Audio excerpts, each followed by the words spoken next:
Okay, so forced home sales in Canada. This is becoming an increasingly uh, apparent issue. I mean, we're going to watch the Angry Mortgage podcast to see what he has to say about it. But, I got to say, growing up, buy a house, down payment house, family, down payment house, family. That was literally told to my generation. I'm 37, like every single day by our parents, by hell, by society, by the government, dropping rates, making it very easy to get into these amazing mortgages. So when I see, Canadians forced to sell their homes after seemingly being convinced by everyone around them that this was a good idea, it really reinforces to me that we have to be more conscious of our decisions, guys, because it's really looking more and more like the Canadian housing market is, to some people, becoming a literal scam. So for me, I implore with Canadians, we have to start paying attention to what's going on with our economy, with our own money. Like I just come off another video talking about the cost of living in Canada and how it's become a crisis, and urging Canadians to budget, account for the money that comes in and out of their lives. But now it's a little bit more serious of a conversation, talking about forced home sales, like the place that you live. You're forced to sell it, move somewhere else. That's a devastating thought. It's happened to me before. I've been evicted, and that feeling is absolutely terrible. Where you have to shotgun trigger find another place to live with probably no money because you couldn't afford the place you were living in. So we're gonna take a look at the Angry Mortgage podcast, see what he has to say, and I'm begging you guys, please, let's pay attention to what's going on in the marketplace here in Canada. Banks are literally selling homes of people who can't pay for them. If you feel like you're coming to that point, making hard decisions, making sacrifices will help you in the long run. I've done it, did it 10, 15 years ago. Look at me now. I'm still alive. Let's get into it. As I've talked about in other videos, the number of power sales in Ontario has just exploded. Like I'm not exaggerating. It's probably up 900% in the last year. So it's probably time to explain how this actually works, how this foreclosure power sale stuff works. And it's important to understand 95% of all the legal actions in Ontario are power of sale. They're not foreclosure. Foreclosure is something different. So how does power of sale actually work? First of all, people got to fall behind on their payments on their mortgage. It's that simple. There's a payment missed. There's only a partial payment made, which, by the way, is almost as bad as missing the whole payment. It is technically as bad. So payments are missed. The bank calls. They just kind of call. They call, they email, they reach out. Okay. The branch reaches out. Hey, you missed a payment. We got to catch it up. When are you going to be done? Okay, yeah, I can catch it up by this time. Or it's a serious problem and you can't catch it up. But maybe you make a partial payment. So the bank takes that, and then the next payment rolls around, and you're still making partial payments. The bank says, no, you got to catch up. You got to catch up. What can we do? How are we going to do it? Bottom line is the bank will work with you for at least 90 days. They'll work with you for 90 days. Mind you, they might not work with you, just ignore them. Like if you pick up the phone and say, hey, you missed your mortgage payment, you tell the bank, yeah, I'm hanging up now, boom. You probably are going to get in trouble faster. But if you cannot catch up the full amount of all outstanding payments by the end of 90 days, the bank will be required by their own rules. They have to start some sort of legal action. Okay. So, And this is the people who, I literally just did another video on the cost of living in Canada and how some people are choosing to skip paying bills in order to eat. And I'm very positive there's going to be some people in the category of, um, people who are skipping paying their mortgages in order to literally just eat food. And that is, extreme survival scenario.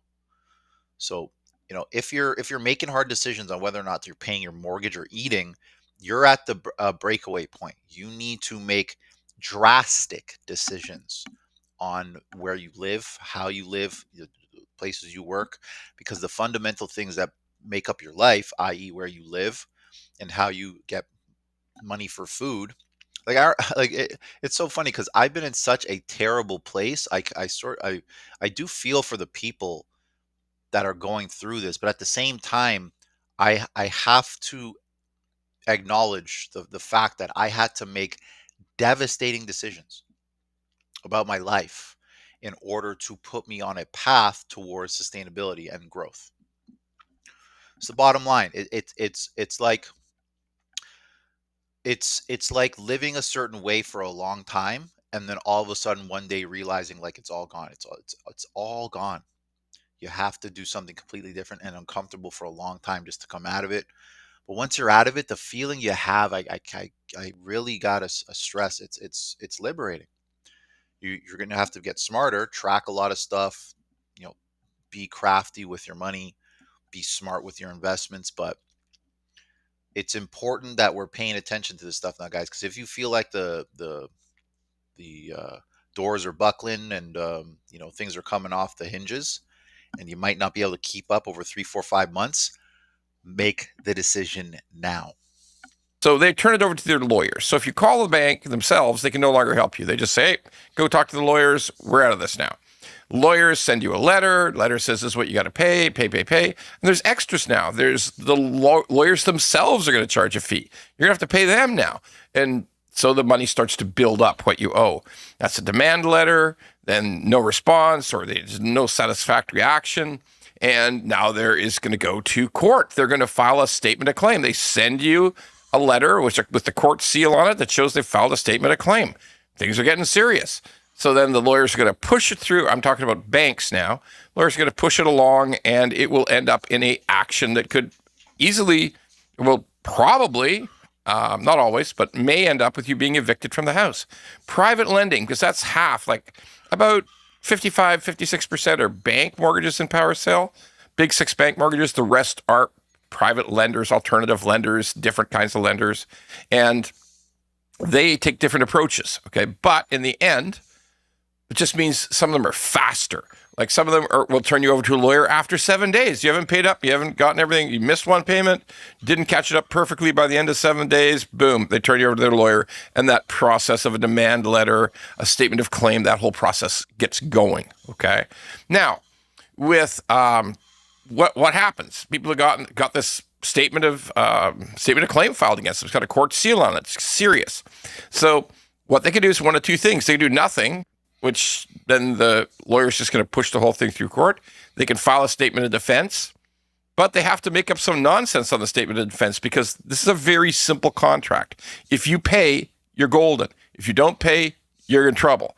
It's really, really simple. And people say, well, I think I was fooled at the beginning. Well, you had a year to figure it. Anyway, bottom line is some people do file defenses and eventually it just doesn't work because at the end of the day, every court in Canada, this is old law. It's 150-year-old law. Every court in Canada is going to agree, hey, if you don't pay, you got to pay. That's not it. If you don't pay, we got to take action ourselves as a court. So now it starts moving along. It gets... Let's say there's no statement of defense filed. If there's no statement of defense filed, the lawyers push that statement of claim along. The judge might say, well, I need a correction here. I need to change there. They might have to resubmit, but they'll push it along to the point where there actually is a court date. And if the other side, who is the borrower, doesn't show up, boom, default judgment. There is now a judgment against the borrower and all the normal power sale actions can complete. So what happens next? Well, you get this judgment sent that's pasted up on your door typically. Yeah, they'll have it delivered by a process server. Here's the judgment. You have 30 days to get out of the house. Get going. Yeah, like it's serious as hell now. Like it's get out of the house. Now, right up almost to the day that the sheriff evicts her, even to the day the house is eventually sold, you could theoretically redeem the mortgage. You could come up with all the money, all the legal fees, all the other penalties, all the NSFs, catch up the property tax, do a million different things, and you could theoretically still get out of it in the end. But it just starts to add up so fast, people can't. If you can't pay your first payment, how are you going to pay all the rest of these expenses? So, and this, it's the tragedy of falling into the trap of being unable to afford things. Like when you get to that point, you're starting having to get overdraft charges, NSF fees, and stuff like that. It's like The world really does punish people who don't have money to pay, and it really rewards people who take their money and invest it. It's there's no world where, oh, you have little bits of money, you're going to gain money quickly, and oh, you have a lot of money, you're going to lose money quickly. It doesn't Money doesn't work like that. Money gravitates towards those who treat it well. And in the case of treating money well, it's saving it, investing it, watching it do work for you through paying people to do work. But on the flip side, if you're paying for assets that have become liabilities, you're paying for expenses that might not contribute towards your bottom line. You start to feel the pain of that. And in this case, for mortgages, like as soon as you get to that point where you're unable to afford it, and these banks start to push it through the legal system, the fees start to add up, and you start to go down. You basically fall down the stairs of fees, not being able to pay the fees, not being able to pay the mortgage. Lo and behold, your home is being sold through a power of sale. So, man, I really do. My heartstrings get tugged when I think that there are families out there right now that are losing their homes. Children are looking at their parents, asking, where are we going to go? And the parents are looking back at them. Some of them might not even be employed anymore, getting laid off, so saying, I don't know.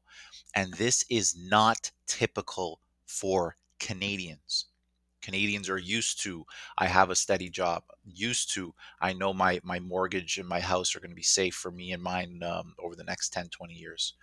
We're not used to, oh, I just lost my home, I just lost my job, I can't afford groceries for my kid. That's frightening. Very, very frightening situation. So let's be conscious. Let's educate ourselves, because it's really going to take changing the way we do things here in Canada, guys. We need to change fundamentally to come out of this. Now, while now there's a default judgment. Okay, next move. You haven't left. The people haven't left. They're getting a demand notice to leave. Get out of the house. So they don't leave. So then what happens next? Get the sheriff. The sheriff will come and actually walk the people out of the house in the worst case scenario. Now, does that happen all the time? No. Vast majority of time, people either abandon the house, they pack their stuff up and they leave, or they are urgently trying to sell the house, which may not work because they may have a wrong idea of the value of the house in their heads. Sometimes realtors don't want to get involved in those things if they know there's a power sale action. It just might be wasting their time. But let's just say the people pack up and leave. They leave the house. It's gone. So at that point, they find out, because believe it or not, they're watching the house. I mean, they think for all private lenders actually check on the house every few days to see if people are still there. So they find out you're gone. You've deemed to have abandoned the house. Okay, they jump in, clean up the house, then they will list it themselves. Now, there's some rules, a lot of rules actually, about how you sell that house under power of sale. They must be obeyed. If you don't obey them, it's an improvident sale. And even a year later, or a couple of years later, the homeowner who lost their home can go after the lender and say, you did everything wrong. I'm going to prove to you how you cheated us. Lenders don't want that. They don't, believe me. So you have to do two appraisals, and you can then list the house. It must be listed on MLS. If you try to sell it off to your cousin for cheap, you're going to get caught. That's an improvident sale. So it must be the average of two appraisals. It must start at the average of the two appraisals. It must be MLS listed. You must make best efforts. You got to hire some cleaners. You got to fix up the house. If it's winter, you got to shovel the snow. You got to hire people to do that. If it's summer, you got to look after the yard. And all this time, you're paying the utilities and you're paying the property tax if you're the lender or the bank. So at that point, average of two appraisals, that's the starting point. Boom, we list it. Okay, how's it going? No showings. Drop it 25,000 that week. Next week, 2 weeks. Let's wait 2 weeks. No showings. Another 25 grand down. It just keeps dropping and dropping until it sells, because the bank must get the money back. That's what power of sale is all about. Get the money back. That's what the private lender is all about. Give me the money back. But what, don't they want to wait till spring? No, they won't wait till spring. They won't wait for shit, okay? Because they're paying property tax, they're paying utilities, they got to keep the place warm, they got to keep the snow shoveled, they got to keep the grass cut, they got to do all these expenses. They got to keep checking on the house. They got a security service checking on the house once a week. So it's expensive. You got to sell. They'll keep dropping the price until it is sold. And that's it. That's what we're experiencing right now in all of Ontario. Drop the price until it's sold. That's why you see low, low prices from these power of sales outcomes. And that's just the way it works. Oh, well, they should have waited. They can't wait. They won't wait. They don't have to wait, okay? They will sell the house. They must sell the house, and they will keep dropping the price until it's gone. That's how power of sale works. So, guys, let's think about that for 1 second. You have a street with 100 homes on it. Each home is worth, say, $1 million. Now, on that street, you have 5 families who were given mortgages that they sort of could not afford. They just really wanted a home. They had kids. They just wanted to get a home. Parents not really too good with money. There's 5 families like this on the street of 100 homes that are worth $1 million each. Now, 2 of those homeowners haven't paid their mortgages for 90 days. They're going through the power sale. They can't do it. Parents got laid off. Like they're literally going to abandon the home. So the bank puts up the house for power sale for, let's just say, $975,000. So all of a sudden, all the remaining 98 families on that street are looking at their homes being worth only now $975,000. The house doesn't sell. The following week, the bank reduces the price of the house by $25,000 again, doesn't sell. Now, 2 weeks later, the house is $900,000. Every single family on that street is affected by that power of sale. As soon as the house gets sold, maybe it got sold, someone picked it up for $875,000. Immediately, every single house on that street drops from $1 million to $875,000. The other 3 families that couldn't afford their mortgages, now they're getting into power of sales, maybe like 6 to 9 months later. The bank's putting up their homes starting at 875. No one's buying. 850. No one's buying. 825. No one's buying. Now 800. Someone buys. So you can sort of see it's not people who are just like say, oh, let me just drop the price of my house by $200,000 so I can get the money and get out. That's happening. But banks have to recover the money for these mortgages. So they will forcibly push down the prices of homes in order for them to sell and recuperate their losses. So, guys, this is a financial death spiral in Canada. You might be really good at paying your mortgage. You might be really good at paying your mortgage. But if there's someone on your street who overextended themselves and they can't pay their mortgage properly, you're going to be affected by it. So, and that's why I really do believe a lot of Canadians were duped into this housing market and invested so much of their lives into assets assets that have complete control over their path and financial destiny. And now that financial destiny is being shared with a whole bunch of other Canadians. We're all going to have to watch these prices go down together. Anyways, that was a doozy. Again, tugging on my heartstrings here. I'm just thinking, like, if my family growing up, if we lost our homes, I first of all, looking at your parents, you think they're the most responsible people in the world. But just imagining the kids now looking at their parents, thinking like, "Why are we losing our home, mommy? Why are we losing our home, daddy?" And then having that chip on their shoulder, growing up, thinking that their parents weren't able to do it. That just kills me, man. I would I as a man, I would that feeling of failure. It's killing me now, and I'm not failing. I'm doing well, but it just goes to show.